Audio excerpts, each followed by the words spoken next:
एक बार श्री कृष्ण सत्यभामा की प्रसन्नता के लिए स्वर्ग से पारिजात लाकर उनके आंगन में लगा दिया। बस सत्यभामा के मन में अभिमान आ गया। उन्होंने एक दिन कृष्ण से कहा, क्या जनक दुलारी मुझसे अधिक सुंदरी थी जो आप उनके लिए वन वन में भटकते फिरे? भगवान ने कोई उत्तर नहीं दिया। परम तेजस्वी चक्र ने सुरेंद्र के वज्र को भी पराजित कर दिया था। महामुनि दुर्वासा उनके भय से सर्वत्र भागते फिरे। त्रिलोकालोक पर्वत गहनतम भी उन्होंने नष्ट कर दिया था।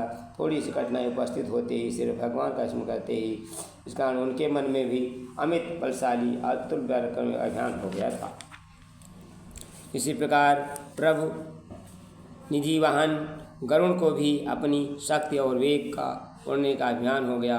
उन्होंने एकाकी सुर समुदाय में समस्त अमृत हरण किया था। सुरेंद्र का वज्र भी कुछ नहीं कर सकता था। उनके अंदर भी अभिमान आ गया था। इन तीनों प्रीति भाजनों का गर्व दूर करने के लिए लीला पवन प्रभु हनुमान जी का स्मरण किया। भगवान ने मन संकल्प उदित होते हनुमान जी तत्काल द्वारका पहुँच गए। उन्होंने राजकीय उद्यान प्रवेश किया। प्रहरियों ने उन्हें रोका, किंतु भूधराकार अंजनी अग्नि नेत्रों को भयभीत होकर दुबक गए। हनुमान जी उछलकर एक वृक्ष पर चढ़ गए। वे अब मधुर फल खाते और कुछ कुतरते वैसे ही तोड़कर फेंक देते। वाटिका को ध्वंस करने लगे। कुछ ही देर में समूची वाटिका तहस नहस हो गई। समाचार द्वारकाधीश के पास पहुंचा।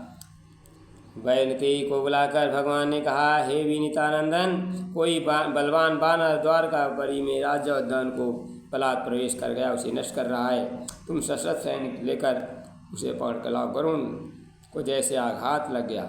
एक क्षुद्र बानर को पकड़ने के लिए प्रभु सेना साथ लेकर जाने के लिए कह रहे हैं।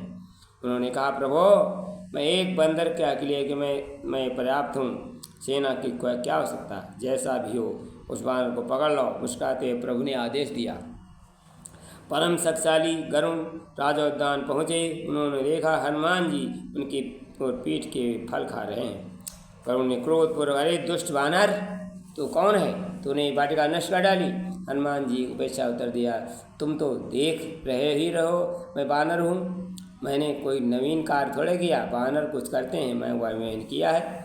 अच्छा तो चल महाराज के पास। गरुण जी ने बलपूर्वक अभिमान से कहा, मैं किसी महाराज को क्यों जाऊं? हनुमान जी ने उत्तर कहता है, विष्णु वाहन कुपित होकर कहा, तू सीधे चलता है, नहीं तो मेरा नाम गरुण है। अरे चलो, तुम्हारी तरह कितनी चिड़िया देखी है मैं तुम्हें जो कुछ बोलो दिखाओ।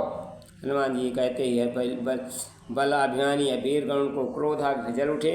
उन हनुमान जी पर आक्रमण कर दिया।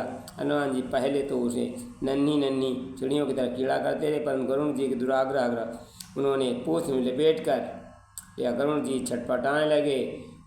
उनकी पूंछ थोड़ी और कस देते तो गरुण सहन नहीं कर पाते।